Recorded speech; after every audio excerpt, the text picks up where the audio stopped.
don't care how long you've been together. I don't wish home renovation on anyone, especially new couples. Good thing we're talking about decorating in today's video and not any major whole house remodels. Hello everyone, I'm Julie, a formerly trained certified interior designer, and on this channel we love to dissect all things home and design. I've been designing interiors for almost 2 decades now, a decade in residential design, in which I've also had to play therapist for couples embarking in a new space. With all this experience under my belt, I gotta say, the doctor is in, honey. Today's video is all about my best interior design and decorating tips for couples with 2 totally different styles. Because let's get real, decorating for yourself is already a tall loaded order, and then once you add your partner into the mix, it's a whole different ballgame. I'm here to help you create a functional and stylish space that works for both of you right now with lots of room to grow. You know what might be fun today? Why don't you grab your partner, your spouse, your boo, I'll wait a second, and let's get into this video. We'll be breaking this video into a couple of different segments. I want to first start with finding a common goal. I want to talk to you about different ideas for living room layouts, bedroom layouts, a shared common workspace, and finally help you find a common middle ground, especially when it comes to interior design. You might have 2 totally different styles, and I'm here to not only help you blend it, but also help you find a really functional, efficient space plan that works for your growing needs.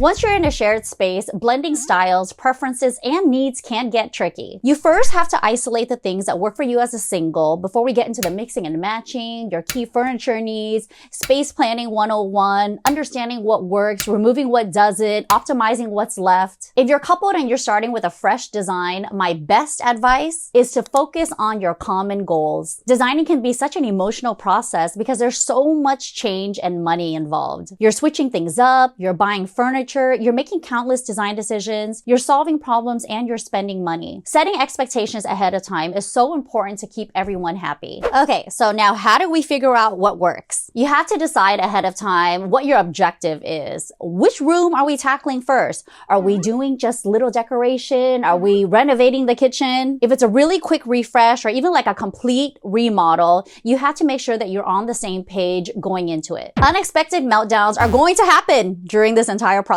I almost guarantee it. But you can minimize those issues by opening up the lines of communication like right at the beginning. We need to decide what stays and what goes. If you're asking your partner to get rid of some things, of course you have to downsize too. You need to do the same. I feel like there always has to be like a give and take. There has to be a compromise. You also then want to isolate like larger purchases than smaller purchases. I always start with key furnishings, right? If we need to invest in a new TV for the living room so we can host and entertain, we have to decide what's our budget, do we both agree, and make substitutions along the way. You also want to decide on which items that you're willing to concede on. So for me, clearly I am the designer in my family. I'm the one who's in charge of all of the furnishings, finishes, materials. My husband is so easy when it comes to aesthetics, but he's a techie. So on the tech front, I don't touch that at all. I had him specify all of the electronics in our home, from our TVs to our computers, our monitors, my refrigerator, my washer and dryer. So anything tech related, the ball was in his court and I just let him run with it. You want both parties to feel like they have some ownership in this design because at the end of the day, it's your home. I want you to walk into this space and be so inspired by not only your individual preferences,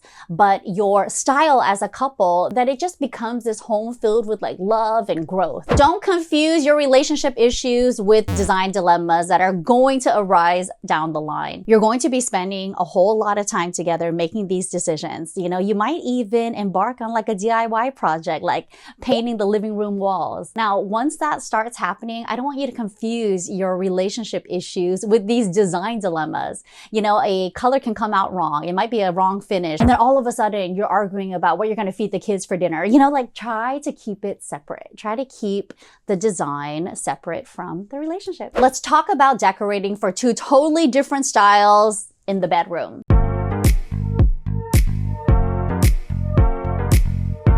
The focus in the bedroom is all about connection, creating intimacy, a space for you to rest and recharge. Let's start by asking yourself a simple question. How do you want the space to feel? So in the bedroom, you know, she might want calm, cozy, quiet. Maybe she has layers of color in there, but not a whole lot going on. You know, his style might be a little bit more minimal, really functional furniture, a very masculine type of color palette, not a lot of frills, not a lot of fanciful flourishes. Now, how do you blend these two styles together. Let's take a look at these two bedrooms again, and I want you to think about a common goal. Let's isolate the commonalities that we'll see from image to image. We're using these small spaces as examples. In her space, we have a wood bed frame. We've got two movable caddies. Of course, this is great for storage options. It's a small space, okay? You guys are merging not only two styles, but you're merging a whole lot of furniture as well. Feng Shui loves symmetry. So anytime you have a small space with a central focal point of a bed, you always want to flank the bed with two matching nightstands, like identical nightstands. If you have an eclectic style, like I can kind of see this space being really eclectic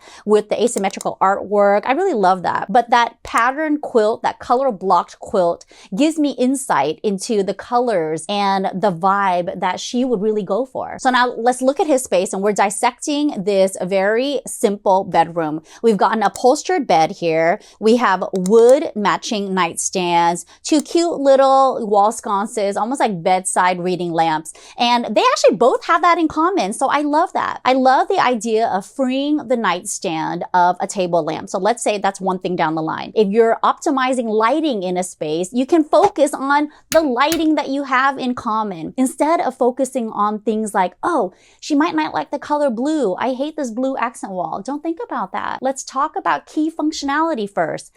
Bed frame. Are we going to go with upholstered? Are we going to go with wood? I can actually see a mix. If you want to mix styles of a wood and upholstered bed frame, you could go for something like this. So you'll see between the two images, there's a lot of wood midtones in there. So I can definitely see like walnut playing into the mix. I also want you to notice that both of these spaces love color. Even though her space is predominantly a little bit more colorful, you know, we've got this kaleidoscope of rainbow colors here with the quilt. His space also has saturated hues of the mustards and the blues. You can try mustard bedding. You could try velvet. You could try mustard velvet bedding. You could try like a blue linen fabric. Think of maybe even like a blue throw pillow or like a cute little accent chair with some of these colors in the space. We're talking compromise here, okay? So both of these spaces love art. Now you're gonna have to decide which art stays and which art goes. But looking at both of these aesthetics right now, I really can't create like a super cute gallery wall. Definitely not above the bed, okay? Feng Shui doesn't like that. Feng Shui doesn't like when there's anything installed over your head because symbolically that kind of just means that it's gonna like come crashing down on you. Even though we know that's not the case, but we're talking about aesthetics here, okay?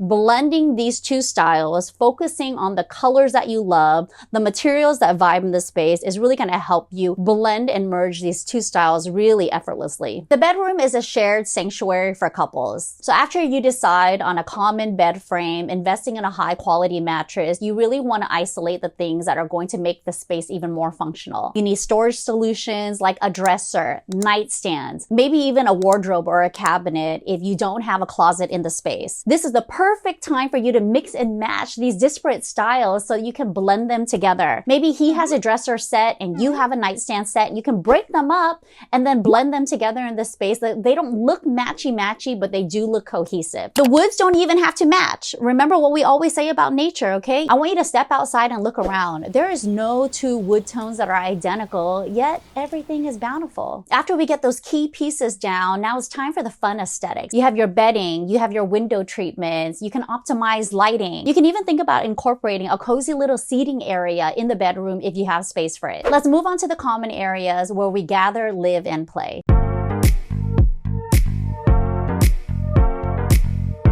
Let's start with the focus of this space. You want to create a welcoming and functional space for all of your home needs, from the living area to the dining room, kitchen, home office, and beyond. One of the challenges that couples might be facing in a living room is how do you carve out a space to entertain as a couple? Hosting as a couple often involves teamwork and creating a welcoming atmosphere for your family and friends. Couples are more likely to entertain together, whether it's dinner parties, game nights, or even holiday gatherings. The furniture in these spaces need to accommodate both partners' hosting styles and preferences. We'll start by isolating the key furniture needs in pretty much every single functional living room. You need a seating group. The seating group can just start with a stylish sofa or like even a cute little petite sectional. I actually love petite sectionals for small spaces. It not only expands the look of teeny tiny homes, especially when it's scaled and proportioned properly to the space, but there's no dead corners. You're optimizing seating on this sectional versus breaking up a seating group with like a sofa sofa and 2 chairs. You want to choose a versatile coffee table that functions exactly as you need it to. If you eat in the living room and your coffee table also doubles as like a makeshift dining table, you can also look for one of those with like a lift top option. If you need more storage requirements, think about a storage ottoman with like a tray top side, or even put a little tray on top of the ottoman. There's nothing wrong with that either. You want to incorporate different accent chairs, different side tables, multifunctional pieces that can get moved around in a small space. Now let's look at these 2 separate living rooms with 2 totally different styles. I want you to really key into the design details in both of these spaces with me. Act like one of these spaces is your own, okay? And the other one is your partner's. Now let's look for some of the commonalities and the key differences and dissect both. So in this small living room space, you'll see that there's just so much natural light. What a beautiful space. There's a lot of natural woods in this space. It's a lot of organic textures. I mean, it looks like there's linen on the window treatments. The wood trim is stained, so obviously there's an affinity for natural woods here.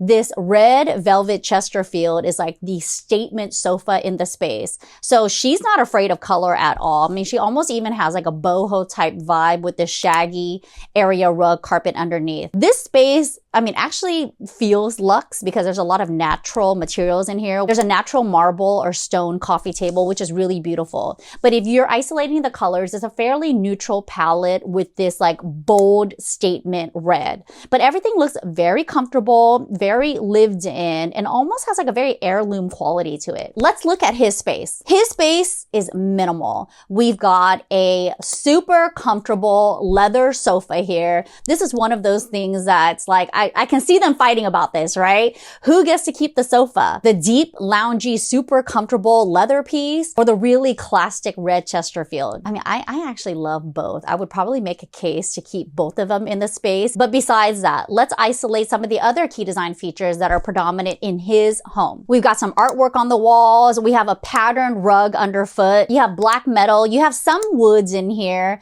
but the palette is fairly neutral as well. There's not a lot happening on the walls. So if I were their designer, my first instinct would be, okay, let's do something really neutral on the walls and add in all of those color, the texture, the dimension with our furnishings, art, and accessories. After finding the commonalities between both of these living rooms, I might even come up with a design that looks something like this. We've got the light walls. We've got all of those rich woods. We have the natural luxe leather in there. I mean, there's a whole lot of leather going on. So I might even drape like a really beautiful velvet throw on one of the pillows, or even line some of the windows in an adjacent space in like red velvet. That pulls in a little bit of her color, some of his nuances, but this space definitely needs just like a pop of something else. Maybe like a graphic rug underneath that pulls in even more colors. Something like this or this. What do you think of these 2 choices? Can you see how both of these styles have been developed into this space? Finally, let's talk about home office design.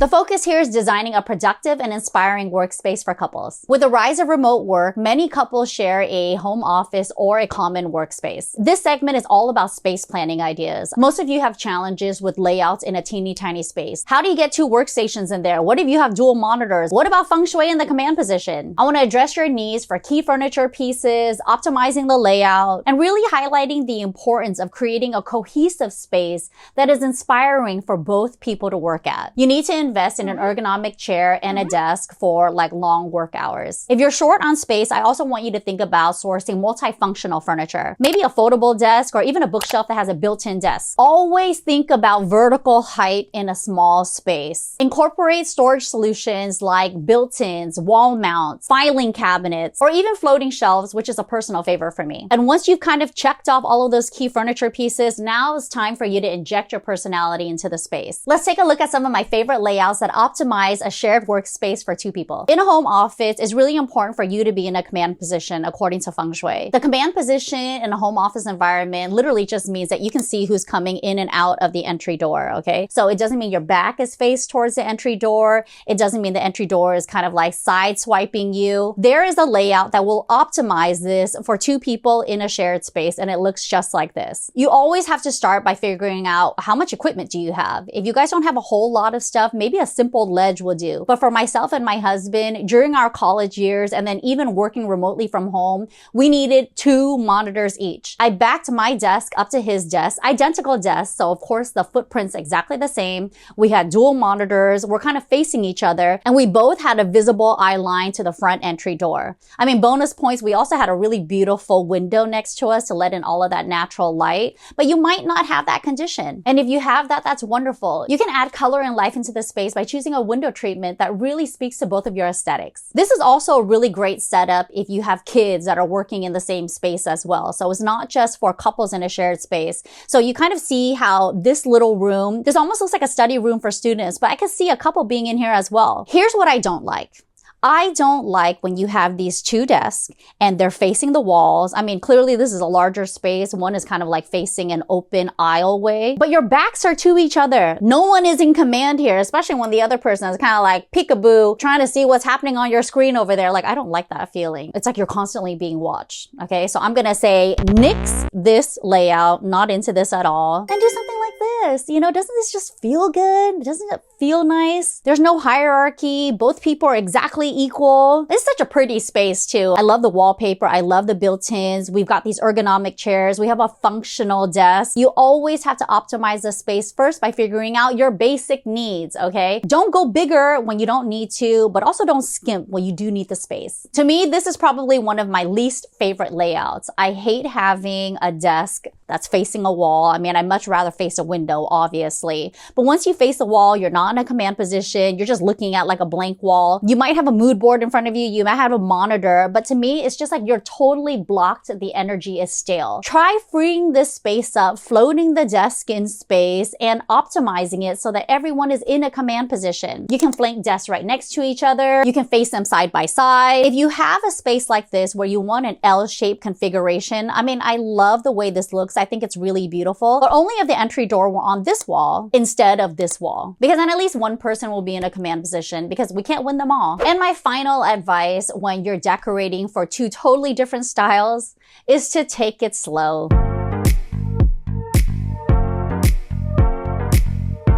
More is my personal design mantra. Of course, I'm a maximalist, but my husband is the ultimate minimalist. It's not because he likes less things. It's really more because he hasn't found his interior design style. He loves color, but he can't put prints and patterns and textures together in a cohesive way. So if you, like me, are the lead designer in your partnership, then I want you to tread lightly. Take it easy. Don't overwhelm him by creating this like 10 by 10 gallery wall all at once. You know, pick your favorite art prints and then start to build the collection slowly. You can also inject more color by like adding a few throw pillows here, a few tchotchkes there, a couple trinkets there, maybe sneak in a little potted plant next to his desktop and see if he notices. Playing the slow game allows both parties to adjust and really feel good in their spaces when all said and done. That's it for today's video, everyone. What did you think of my best decorating tips for couples with 2 totally different styles? You want to keep the peace? Here are my final thoughts. Focus on what you have in common. Celebrate differences, but be open and compromise. After you've optimized all of these shared spaces, I also want you to think about creating like a me corner, almost like a personal sanctuary, a pocket of joy just for yourself. And finally, take it slow and have fun. It's design. It's not rocket science. You want to work with both of your styles when you're remodeling, redecorating, or simply zhuzhing up a space that feels personal and intimate to you. I want to end this video with this week's quote: don't let roommate issues become marriage issues. I actually heard that on an episode of Love is Blind, and I thought it was brilliant. You want to make decisions with love and respect. As much as you want to love your space when you walk through the door, you want your partner to love it just as much. Create an environment that reflects who you are as a couple and honors the way you want to live. Try not to pop off about like household chores or personal habits and individual room routines that he just can't get down. I mean, you have bigger fish to fry, like what color we're gonna repaint the bedroom. If you like this type of content, please give this video a thumbs up. Comment below and let me know, what was your biggest couples conundrum when it comes to design and decoration? I can't wait to read them all. Share this video with anyone you know who's struggling to merge 2 totally different styles, and subscribe to my channel if you haven't already.